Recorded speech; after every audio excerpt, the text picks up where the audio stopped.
지난주 K-팝 콘서트와 함께 세계 스카우트 잼버리 공식 일정은 마무리됐지만 세계 각국의 대원들이 한국에 남았습니다. 놀이공원도 가고요. 또 고궁도 찾으면서 한국 문화를 체험하고 있는 건데요. 윤성훈 기자가 이들과 함께했습니다.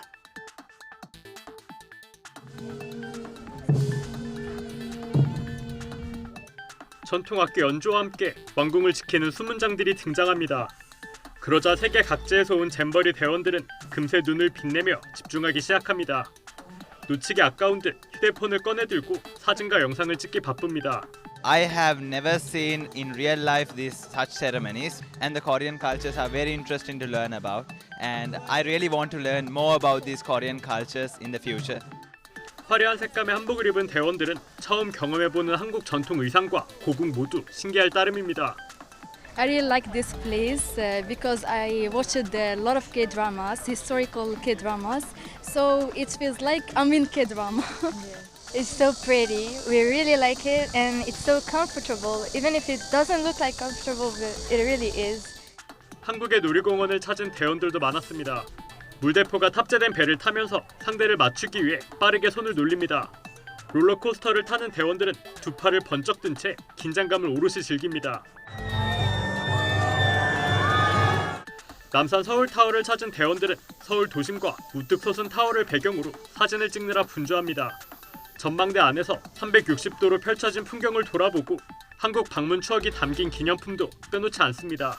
The cities, it's really good, and the way inside the tower, it's really nice. It make me feel good. It's really nice. It's really beautiful.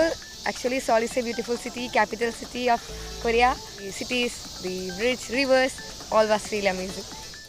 전국 유명 사찰에선 1박 2일 일정의 템플스테이를 통해 한국의 전통 불교를 체험할 수 있는 소중한 기회를 제공하고 있습니다. 세계 각국에서 온 잼버리 대원들의 귀국 시점은 제각각이지만 일부는 일정을 늘려 한국의 문화를 둘러본다는 계획입니다. 윤석열 대통령은 대회 종료 뒤에도 잼버리 대원들이 원하면 숙소 등을 지원하라고 지시했는데요. 민주당은 국가 예산을 검찰 특활비 용돈처럼 쓸 수 있는 게 아니라면서 비판했습니다. 또 앞서 한덕수 국무총리는 안전을 강조하면서 대원들이 껍질을 밟고 미끄러질 수 있으니까 폐형식 도시락에 바나나는 넣지 말라고 강조했다고 하죠. 민주당은 이 발언도 저격했습니다. 윤석열 대통령은 검찰총장 재직 시절 사용했던 특활비처럼 국가 예산도 그렇게 써도 되는 줄 아나 봅니다.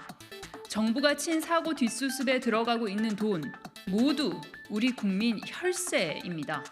이태원 참사, 오송 지하차도 참사에 윤석열 정부는 그 어떤 반성과 사과도 없었습니다. 생존자, 희생자, 유가족께서 원하는 대로 하실 수 있도록 국가가 배려하라는 대통령도 없고 바나나 껍질에 미끄러지실까 메뉴를 챙기라는 국무총리도 우리 국민께는 없었습니다. 행정안전부와 여성가족부는 대회 종료 후 대원들에게 숙소를 제공하는 건 대회 관리에 따른 것으로 대원들이 참여 중인 관광 프로그램에 정부 예산을 투입한 건 아니라며 민주당의 이런 주장을 반박했습니다. 역대 잼버리 대회 조직위는 대회 폐영 후에도 수일 동안 참가자들이 수경지에 머물 수 있게 허용해왔다면서 이에 따라 한국 입국 전부터 폐영 후에도 수경지에 더 머물겠다고 밝혔던 참가자 가운데 희망자에 한해서 머물 것을 제공하기로 한 거라고 설명했습니다. 국민의힘은 민주당을 향해서 윤석열 정부가 오히려 소방수 역할을 했는데 적반하장이다. 아니 물에 빠진 사람 구했더니 보따리 내놓으라는 거냐면서 비판했습니다. 민주당의 주장은 물에 빠진 사람 구해줬더니 보따리 내놓으라는 격입니다. 전혀 잼버리 대회가 완전히 파행으로 치닫는 상황이고 조직위와 전라북도에서 이 부분을 전혀 해결할 역량을 보이지 않기 때문에 윤석열 대통령이 결단을 통해서 중앙정부가 나선 것입니다. 새만금 잼버리가 아니라 코리아 잼버리로 만들기 위한 노력을 기울인 것이고 그를 통해서 그나마 세계적인 비난에 대해서 저희 정부 차원에서 만회를 했다고 생각합니다. 한편에서는 본격적으로 잼버리 파행의 책임을 따질 것으로 보입니다. 감사원에서 대대적인 감사에 착수할 거란 전망이 나오는데요. 잼버리 조직위원회와 전라북도는 물론 여성가족부와 행정안전부 등 부처도 대상이 될 전망입니다. 민주당은 감사원 감사는 믿을 수 없다면서 대통령의 사과, 또 한덕수 총리 사퇴와 함께 국정조사를 요구하고 나섰습니다. 국민의힘은 전 정부 잘못이 드러날까 봐 두려운 거냐면서 비판했습니다. 들어보시죠. 이미 대통령에게 충성하는 감사원이 제대로 감사할 수 있을지 의문입니다. 해병대 최석은 상병 사건처럼 수사를 방해하고 진상을 은폐하며 전 정부, 전라북도, 새만금 등 엉뚱한 곳에 책임을 전가할 것이 뻔합니다. 국회가 국정조사를 통해서 정부와 조직이 전라북도의 책임을 규명할 수 있도록 해야 합니다. 감사원 감사라고 하는 것은 신뢰할 수가 없습니다. 그리고 현재 국무총리실에서 감찰한다고 하는데 저는 또다시 일선에서 일한 일선 공무원들을 저는 혼내주는 데 귀걸릴 가능성이 매우 높기 때문에 저는 힘센 기관에서 힘약한 사람들 혼내주려고 하는 식의 감사원 감사, 감찰 이런 것보다는 국민들이 보는 투명한 과정을 통해서 저는 본질을 파악하는 게 더 중요하고 약 6년간의 준비 기간 중 5년의 기간을 문재인 정부에서 했었습니다. 그 기간 중에 이루어지지 않은 여러 가지 문제점들 분명히 규명이 돼야 될 것이고 감사원 감사에 의해서만 충분히 이루어질 수 있다고 생각합니다. 지금 민주당이 감사를 부정하는 것은 사실상 그와 같은 과거에 본인들의 잘못이 드러나는 것을 두려워하기 때문이다. 전북도는 잼버리를 계기로 최소 2조 6천억 원 규모의 직간접 예산 혜택을 받고도 잼버리 부실 대응을 낳았습니다. 잼버리에 투입된 예산의 사용처에 대해 철저한 감사가 필요합니다. 이렇게 전 정부와 현 정부 서로에 대한 비판이 극에 달하는 가운데 문재인 전 대통령이 나섰습니다. 문 전 대통령은 SNS에 올린 글에서 새만금 잼버리 대회로 국격과 긍지를 잃었다며 부끄러움은 국민의 몫이 됐다고 말했습니다. 사람의 준비가 부족하니 하늘도 돕지 않았다 이렇게 지적하기도 했는데요. 그러면서 대회 유치 당시 대통령으로서 사과와 위로의 마음을 전한다고 밝혔습니다. 여당에서 잼버리 준비 부실의 책임을 문재인 정부에 있다고 강조하는 가운데 직접 반박에 나선 거라는 해석이 나오고 있습니다. 문 전 대통령이 논쟁에 직접 뛰어든 상황, 오늘 여권에서 어떤 반응이 나올지 궁금한데요. 잼버리 파행의 파장은 어디까지 가는 걸까요? 부산 엑스포는 물 건너갔다는 말까지 나왔습니다. 민주당에서 나온 이 발언 직접 들어보시죠.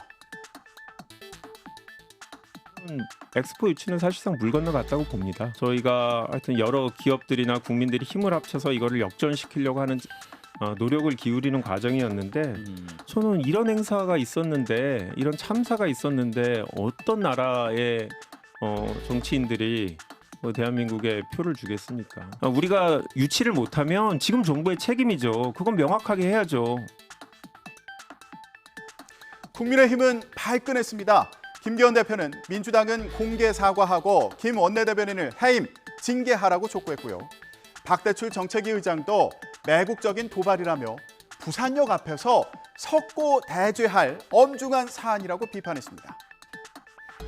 장해찬 청년 최고위원은 부산 엑스포 유치 실패를 원하는 게 민주당의 속내냐며 부산 지역구인 민주당 의원들의 입장을 물었습니다.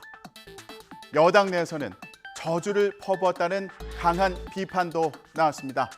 들어보시죠.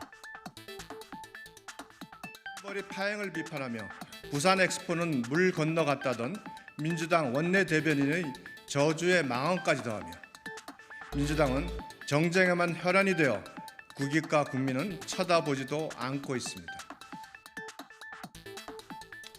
잼버리 공방이 부산 엑스포 유치를 둘러싼 논쟁으로까지 이어졌네요. 이런 가운데 정치권에서는 이런 발언도 나왔습니다. 뭔가 냄새가 난다. 고 노무현 전 대통령의 명예를 훼손한 혐의로 재판을 받은 국민의힘 정진석 의원에게 징역 6개월의 실형을 선고한 판사에 대해서 국민의힘이 이런 의문을 제기한 겁니다. 국민의힘은 판사가 판결을 통해 정치적인 견해를 쏟아냈다며 공사를 구분하지 못했다고 비판했는데요. 그러면서 고등학교 3학년 때 쓴 걸로 보이는 글을 지적하기도 했습니다. 고등학교 3학년 때 쓴 것으로 보이는 글에는 노무현 대통령을 탄핵한 한나라당을 향해 노무현 대통령의 탄핵을 주장하고 싶으면 불법 자금으로 국회의원을 해먹은 대다수의 의원들이 먼저 의원직을 사퇴하는 것이 옳다 등 한나라당에 대한 적개심과 경멸로 가득 차 있습니다. 노사모라고 해도 과언이 아닙니다. 이 사건 선고를 앞두고 거의 모든 법조인들이 등록되어 있는 법조인 대관에서 자신의 개인정보를 삭제해달라고 법조인 대관을 관리하는 곳에 요청했다고 합니다. 매우 이례적이고 뭔가를 대비한 냄새가 납니다. 법원은 재판장에 대해 과도한 인신공격적 비난이 이어져 받아들이기 어렵다는 입장을 밝혔습니다. 이런 방식의 문제 제기는 법관의 재판 절차 진행과 판단 과정에 부당한 압력으로 작용할 수 있고 사법권 독립에 대한 국민의 신뢰를 훼손할 수 있는 만큼 유의해달라고 강조했습니다. 이런 가운데 2주 동안 휴지기를 가진 국회가 이번 주 16일에 8월 임시국회를 시작합니다. 잼버리 파행을 두고 전라북도와 여성가족부 소관 상임위에서 여야 총력전이 펼쳐질 것으로 보이는데요. 그 밖의 쟁점을 박기영 기자가 전해드립니다. 또 다른 뇌관은 오는 18일 열리는 이동관 방송통신위원장 후보자의 인사청문회입니다.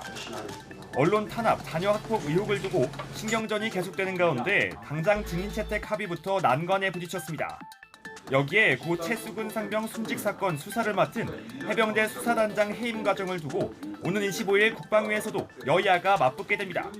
여야 이견이 뚜렷한 노란봉투법과 방송3법이 8월 국회 본회의 표결에 붙여질지도 관심입니다. 다수 의석을 가진 야당의 입법 강행에 맞서 여당은 필리버스터로 맞설 것을 예고했습니다. 일단 8월 국회에서 수해복구와 지원 관련 법안 처리가 예정된 가운데 본회의 날짜는 아직 협의되지 않았습니다. 여기에 이재명 대표에 대한 영장 청구 여부도 변수죠. 이재명 대표 오는 17일 백현동 개발특혜 의혹과 관련해서 검찰 출석을 앞두고 있는데요. 이후 회기 중에 이 대표에 대한 체포동의안이 국회에 제출된다면 정치권은 다시 한번 경랑에 휩싸일 것으로 보입니다. 지금까지 전국 브리핑이었습니다.